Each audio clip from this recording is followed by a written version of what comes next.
Previously on the diary.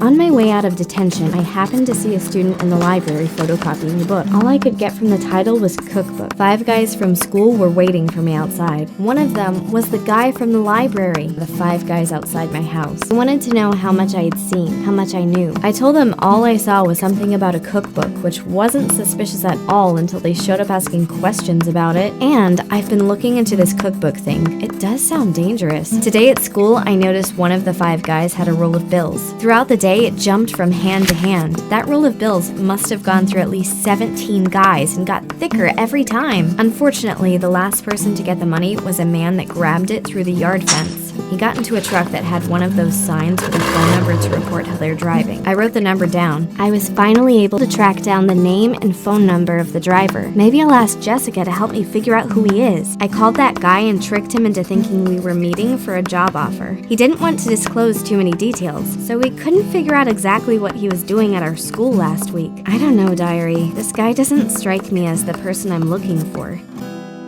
The following takes place on January 28, 2015.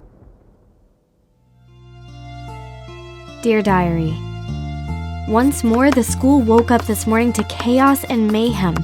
It was all over the news. Classes were canceled. Apparently an attack happened in the school during the night. Nobody was hurt, but still, the magnitude of the problem forced the principal to close for a day. The reporter explained that overnight, the guards were ambushed by a large number of people wearing black clothes and skiing masks to cover their faces.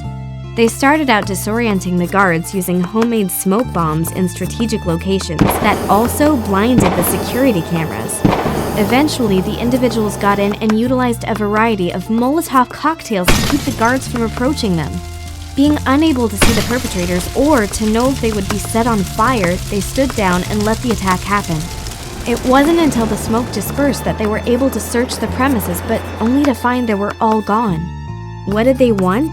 They came in, busted the principal's office door down, drilled into the safe room, then tried to patch things up and make it look like they were never there. But the job was far from perfect. The principal said some items were missing, such as confiscated cell phones, skateboards, yo-yos, etc. However, he will not be fooled. This room is also where the final exams are stored, and even when they are not missing, if any student were ever to get inside this room, that's probably what they would be after. But not to worry, the school principal has already taken measures to resolve this, regardless of the lack of suspects. He is not taking any chances that the test may have only been copied, not stolen. And since it's only a matter of ordering a new, fresh batch of exams from the school district to replace the old ones, the call has already been made. They will be on their way soon and will render the allegedly pirated ones useless. Yikes! Mystery Man has got to be falling back on his chair right now if he's watching. OMG! Pukey Face is standing on his back legs! So adorable! Gotta go, diary. Love, C.